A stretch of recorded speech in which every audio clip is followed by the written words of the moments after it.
খরস্রোতা নদীর তীরে সিন্ধুপাড়া, যেখানে আমরা আজকে দাঁড়িয়ে আছি, অলৌকিক কিংবা আধ্যাত্মিকভাবে যেখানে একটা মসজিদ স্থাপিত হয় 250 থেকে 300 বছর পূর্বে, যখন ব্রিটিশ সাম্রাজ্য ছিল।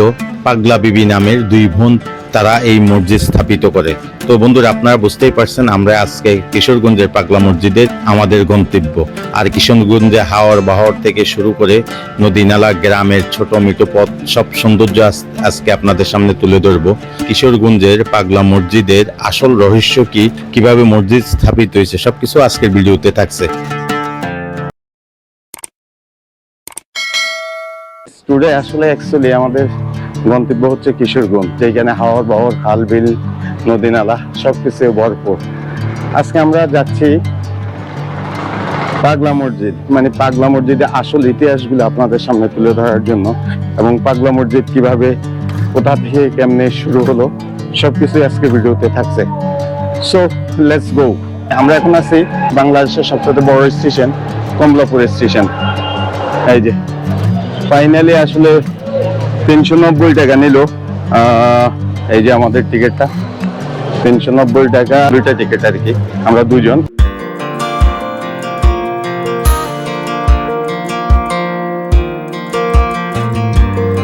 গাইজ, এই যে আমাদের ট্রেন, আর এই যে আমাদের ট্রেনের যাত্রী দেখেন ভরপুর হয়ে আছে একদম। আর আমাদের ট্রেনটা আসলে অ্যাকচুয়ালি লোকাল ট্রেন। আজকে আমরা যে ট্রেনটা যাচ্ছি মানে একদম ভরপুর। তো আমরা সামনের দিকে যাচ্ছি, যেহেতু আমাদের স্ট্যান্ড টিকিট, দেখি সামনের দিকে স্পেস পাই কিনা। তবে বুঝলাম না, মানে বইগুলোর দরজা আটকানো, দরজা যে কেন আটকানো, এই যে সব বগির দরজা আটকানো, কিন্তু প্রতিটা বগিতে গার্ড আছে, কিন্তু দরজা আটকানো, এটাই বুঝতে পারি না। আর এই যে সব ভরপুর, মানে একদম ফুল। চলে যাচ্ছি কিশোরগঞ্জের উদ্দেশ্যে। এই যে আমাদের কমলাপুর স্টেশন থেকে রাইট টাইমে আসলে ট্রেনটা ছাড়ছে। আজকে এই যে একটা ট্রেনে পাইলাম, মানে রাইট টাইমে ছাড়ছে। আসলে বেশিরভাগ ট্রেনগুলা লেটে ছাড়ে। গাইস, এই যে আরেকটা ট্রেন যাচ্ছে, এটা কমলাপুর যাচ্ছে, আর আমরা চলে যাচ্ছি কমলাপুর। গাইস দেখেন বৃষ্টি পড়তেছে, মানে আমরা যেই দিনে বাইর হই, মানে ঘুরতে বাইর হই, সেদিন আসলে অনেক মজা হয়।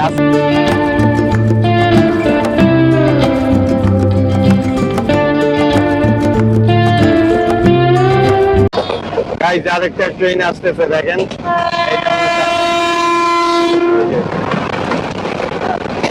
এটা আমাদের মতোই, মানে স্পেশাল লোকাল। দেখেন আমরা ছাদের উপর বসে আছে, আর এই যে আমাদের ট্রেনটা, আর সামনে হচ্ছে ঘোড়াশাল ব্রিজ, মানে ময়মনসিংহর আগে এই ব্রিজটা পড়ে।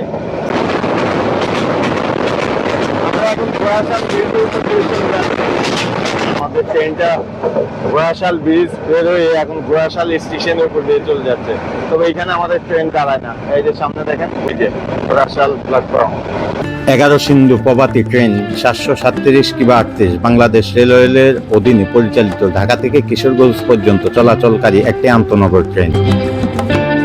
11 সিন্ধুর এক্সপ্রেস নামে 1987 সালে যাত্রা শুরু করে কিশোরগঞ্জের উদ্দেশ্যে।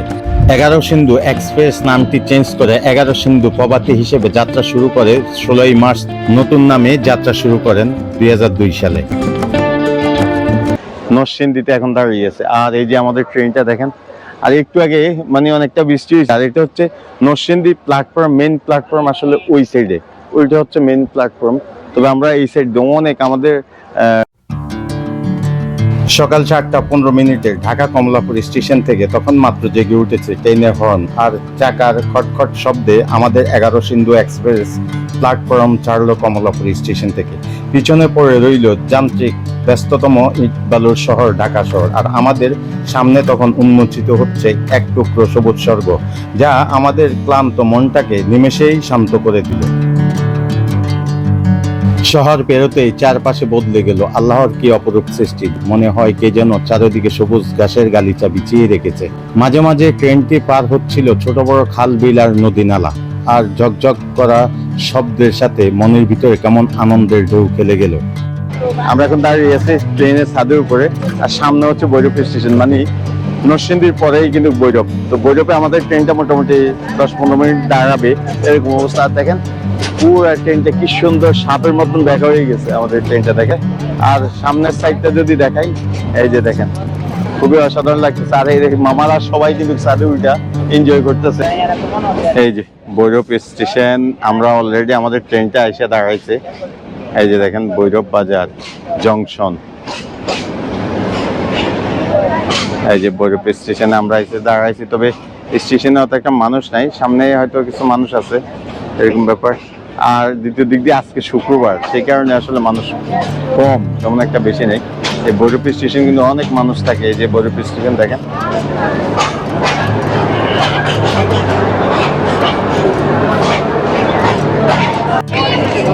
সো গাইস ফাইনালি আমাদের লোকোমোটিভ লাগানো হয়ে গেছে, মানে একটু টান দিছে লাগিয়ে এরকম অবস্থা।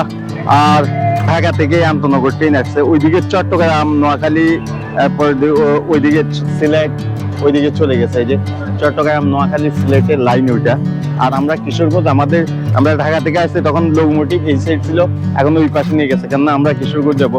আর এইটা এখন আসছে, এই যে ট্রেনটা আমতনগর ট্রেন তাপাকুল।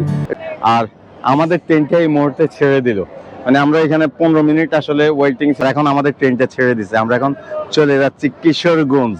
সেই ছাদে দাঁড়িয়ে আকাশ বাতাস প্রাকৃতির সব সৌন্দর্য আজকে নিজে উপভোগ করব, আপনাদেরকেও দেখাবো আমার দু চোখ দিয়ে। ডাকে দেখেন আমাদের ট্রেনটা আসলে টান দিয়ে এখন একটু দাঁড়িয়ে গেছে। আর ওই যে ডাকতেছে দেখেন কি ডাকতেছে দেখেন, পুরো ট্রেনটা আমাদের কিভাবে দাঁড়িয়ে আছে সাপের মতন দেখা হয়ে। আর এই যে মুরব্বীর ট্রেন পাইনি, মুরব্বীর জন্য সবাই করতেছে। এই যে আমরা ভৈরব ছেড়ে এখন চলে যাবো।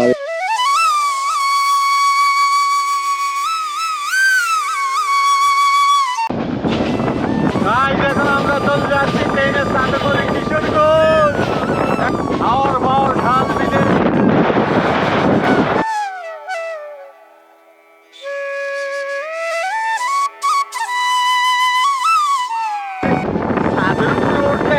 একটা কথা খেয়াল রাখবেন, সামনে কিন্তু মানে গাছপালা ডালপালা আইসা থাকে রাস্তার উপরে, এগুলো দিয়ে খেয়াল করতে হবে। যেমন এনজয় করা যায়, তেমন আবার এটা আসলে অনেক সমস্যা।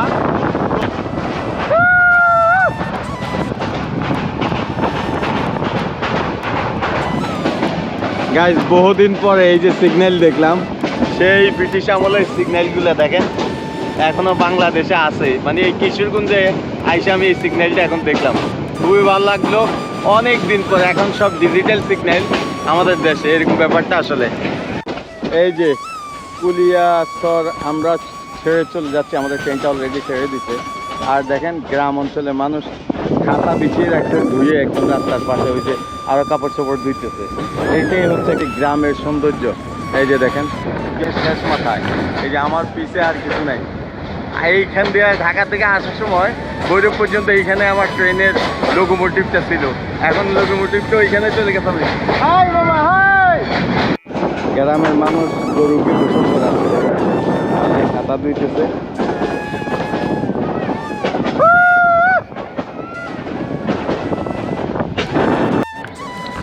সো গাইস এখন আমরা বাজিতপুর স্টেশনে এসে আসলে 2 মিনিট দাঁড়াইছে আমাদের ট্রেনটা, যাত্রী উঠাইছে নামাইছে। এখন বাজিতপুর ছেড়ে আমরা চলে যাচ্ছি। আসল রোমাঞ্চ শুরু হলো তখন ভৈরব স্টেশন ছেড়ে আমাদের ট্রেনটি কিশোরগঞ্জ মূল লাইনে যখন ঢুকে পড়লো। দৃশ্যপট যেন কোনো এক জাদুঘরের ছোঁয়ায় বদলে গেল। দিগন্ত জোড়া হাওর বাওর নদী আর সারি সারি সবুজ ধান ক্ষেতের চোখ জুড়িয়ে যাচ্ছিল। মাঠের পর মাঠ, সবুজ পাট ক্ষেত, তাতে ফুটে আছে হলুদ ফুল। দেখে কোথাও কৃষকেরা আমন ধানের যত্নে ব্যস্ত, কোথাও কাটা পাট ধোয়ার ধুম পড়েছে। দূর থেকে দেখা যাচ্ছিল ছোট ছোট ছায়া গ্রামের ঘরবাড়ি, গ্রামীণ নারীরা ব্যস্ত তাদের নিত্যদিনের কাজে। কেউ উঠানো ধান শুকাচ্ছে, কেউ বা কলসিকাকে হেঁটে যাচ্ছে। ট্রেনের ছাদে বসে এই দৃশ্যগুলি দেখতে মনে হচ্ছিল আমরা বুঝি কোনো এক চলন্ত ট্রেনে নয়, কোনো এক রূপকথার রাজ্যে মনের অজান্তে আমরা ঢুকে পড়েছি। গাইজ আজকে আকাশে অনেক বৃষ্টি, কিন্তু তারপর দিয়ে আমরা ছাদে শুধু এই কিশোরগঞ্জের সৌন্দর্য দেখার জন্য। কৃষক শ্রমিকের দেশ কিশোরগঞ্জ, যেখানে খাল বিল নদী নালা সব কিছু মিলিয়ে এক স্বর্গের মতন একটা সৌন্দর্য। মানে মনে হয় কোনো এক স্বর্গে আমরা ঢুকে পড়লাম। মুহূর্তের মধ্যেই কয়েকটি ঘন্টা কেটে গেল। কিছুক্ষণ পরে এই সামনে কিশোরগঞ্জ স্টেশন, কিন্তু আমাদের যাত্রা তো এখানেই শেষ নয়। স্টেশনে নেমেই আমরা চেপে বসবো অটোতে। আমাদের এবারের গন্তব্য হবে কিশোরগঞ্জের ঐতিহ্যবাহী ও অলৌকিক খ্যাত পাগলা মসজিদ। অটোর খোলা হাওয়া গায়ে মেখে আমরা চলে যাব সেই শান্ত পরিবেশে। খরস্রোতা নদীর তীরের সিন্ধুপাড়া পাগলা বিবির মসজিদ। আজকে আপনাদের সামনে আসল রহস্যটা তুলে ধরব।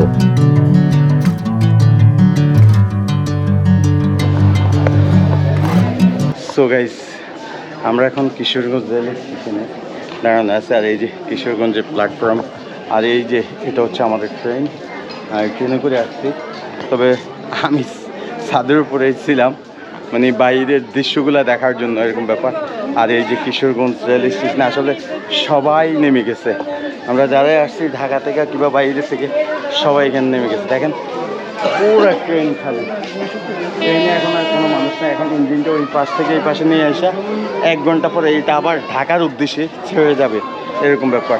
গাইস, আমরা আসলে আস্তে আস্তে ফাইনালি আসলাম পাগলা মসজিদের। আমাদের সামনে পাগলা মসজিদ। ইল্লাল্লাহু ওয়াহদাহু লা শারীকা লাহু লাহুল মুলকু ওয়া লাহুল হামদু ওয়া হুয়া আলা কুল্লি শাইইন কাদির। আমরা চাই পাগলা মসজিদে নামাজ পড়তে না ভাই, শান্তি মতো নামাজ পড়ো। মানে আজকে কিভাবে নামাজ পড়ছেন? মানুষের বিদ্যমান নামাজ আছে, বৃষ্টি আইলো যাতে নামাজ অত কষ্ট না হয়। কিরকম টাকা উঠে এখানে, মানে মসজিদে টাকা পয়সা কেমন উঠে? মানে 4,95,96,96 লাখ টাকা। এত টাকা যদি উঠে তাহলে আপনাদের মসজিদের এই অবস্থাকে, এটা তো লাও দেশের মতন, মানে এটার মা বাপ কেউ নেই অবস্থাকে। আর আজকে আমরা ঢাকা থেকে আসছি, ঢাকা থেকে আসছি এখানে পাগলা মসজিদ আসলে অনেক দিন থেকে শুনি, মানে পাগলা বিবির মসজিদ জমিদার আমলে জমিদারে এই জায়গা দিয়ে গেছে। এখন বর্তমানে বেগম জিয়ার সন্তান তারেক রহমান আসছেন, আপনার জন্য এই দেশের মানুষ মিলাদ করাইছে। এই দেশের মানুষ শুধু আপনার জন্য দোয়া করছে। তা আপনি এখন সরকারে আসছেন, আশা করি আপনি এই জিনিসগুলা উদ্যোগ নেবেন। এটা আমার কথা না, এখানে যারা আছে হাজার হাজার মানুষ, তাদের কথা আমি বলছি। আমি আমার কথা ইচ্ছে করলে এটা স্বর্ণে দিয়ে যদি মসজিদ বানানো হয়, 10 তলা বিল্ডিং বানায়, তারপর দিয়ে টাকা শেষ হবে, টাকা কোথায়? ঠিক আছে, আমি কইছি কথা, আপনারও কথা, আপনাদের কথা আমি কইনে ভাই, ওনাদের কথা আমি বলছি, এই হলো কথা। আমরা এখন দাঁড়িয়ে আছি খরস্রোতা নদীর সিন্ধুপাড়ায়, ইশাখার দেওয়ান জমিদার বাড়ির সামনে। যেই জায়গাটির একসময় নাম ছিল হৈবতনগর খরস্রোতা নদীর তীরে সিন্ধুপাড়া। দিনকালের পরিবর্তনে এখন নরসুন্দা নদী হারুয়া নামে এই জায়গাটি পরিচয়। আপনারা বুঝতেই পারছেন আমরা কোথায় আছি, কিশোরগঞ্জের পাগলা বিবি মানে আজকের পাগলা মসজিদের সামনে। 250-300 বছর আগে সেই ব্রিটিশ সাম্রাজ্যের সময়, যেখানে আসলে মুসলিম বিলুপ্তির পথে। আর যেহেতু এটা জমিদার এলাকা ছিল, তখন জমিদারের ধার্মিক 2জন মেয়ে ছিল, বিবি আয়েশা দাদ খান, বিবি জিলকদর দাদ খান। তখন ওনারা একটা মসজিদ স্থাপন করলো 300 একর 88% মাঝে। ধার্মিক মুসলিমরা যখন মসজিদে আসতে পারে, আজান দিতে পারে, নামাজ পড়তে পারে, তাদের ধর্ম পালন করতে পারে, তখন থেকে পাগলা বিবির মসজিদ হিসেবে আসলে পরিচয় ছিল 250-300 বছর আগে। আর দিনকাল পরিবর্তনের পরে এখন পাগলা বিবি বাদ দিয়ে পাগলা মসজিদ হিসেবে পরিচিত। তখন থেকে মানুষ আধ্যাত্মিক কিংবা অলৌকিকভাবে বিভিন্ন ধরনের গল্প প্রচলিত মানুষের মুখে মুখে। কিন্তু দুঃখের বিষয় হচ্ছে এখানে আসলে অনেক টাকা পয়সা, অর্থ সম্পদ, হাঁস, মোরগ, কবুতর, গরু, ছাগল থেকে শুরু করে স্বর্ণ গয়না, বিদেশি টাকা সবকিছু আসলে এখানে মানুষে দান করে। কিন্তু এইখানে মসজিদের কোনো উন্নতি নেই। আমরা আজকে আসলে ঢাকা থেকে এখানে আসছি নামাজ পড়তে। মসজিদের সামনে যে জায়গাটা, ওই জায়গাটার মাঝে আমরা নামাজ পড়ছি বৃষ্টিতে ভিজে ভিজে। আর মসজিদের যে ভিতরের জায়গাটা, ওটা তো আপনাদেরকে দেখাইলাম। পাগলা মসজিদ কিংবা পাগলা বিবির মসজিদ, এখানে মানুষ নিয়ত করে অনেক কোটি কোটি টাকা দান করে। এই দানের টাকাগুলা আসলে অলৌকিক কিংবা আধ্যাত্মিকভাবে গায়েব হয়ে যায়। এটাই বুঝি না, যার কারণ আসলে মসজিদের কোনো কল্যাণে হয় না। মানুষ দূর দূরান্ত থেকে মানুষ আসে এখানে, আসলে বৃষ্টিতে ভিজে রোদে পড়ে নামাজ পড়ে চলে যায়। আর মেয়ে ছেলে সবাই এক জায়গায়, মানে যদিও ইসলাম ধর্মে কঠোরভাবে পুরুষ মহিলা পর্দা করার জন্য বলেছে, কিন্তু এইখানে এসে দেখি পুরুষ মহিলা একাকার, কোনো হিংসা নিন্দা নেই, মিলেমিশে সবাই একসাথে এক জায়গায়। প্রশ্নটা আপনাদের কাছেই রেখে গেলাম, উত্তরটার আশায় অবশ্যই কমেন্ট করে জানাবেন। আমার কোনো ধরনের ধর্মের প্রতি কোনো অভিযোগ নেই, আমি সব ধর্মের লোককেই বলবো আপনারা আপনাদের ধর্মকে প্র্যাকটিস করবেন এবং কি ধর্মটা ধর্ম অনুযায়ী পালন করবেন। আইসক্রিম নিয়ে আসছে, কত আইসক্রিম একটা বল? 10 টাকা করে। কি তুই নিজে বানাস? এটা কোন জায়গার আইসক্রিম? কিশোরগঞ্জের আইসক্রিম। নাম কি তোর? হ্যাঁ, জোরে কর। নোবেল। আরে খাইছে সেই একদম নাম তো। তুই নোবেল আইসক্রিম বিক্রি করে স্কুল যাও না কেন? স্কুল যাও? গুড।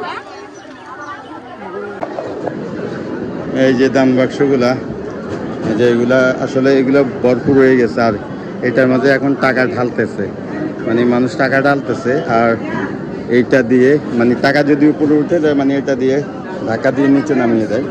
তো সবাই ভালো থাকবেন, সুস্থ থাকবেন, আর যদি আমার ভিডিওটা ভালো লাগে অবশ্যই লাইক কমেন্ট করে শেয়ার করে দিবেন, আর সাবস্ক্রাইব করে পাশের নোটিফিকেশন বেল আইকনটাকে অল দিয়ে চাপিয়ে রেখে পাশে থেকে যাবেন। তো আল্লাহ হাফেজ।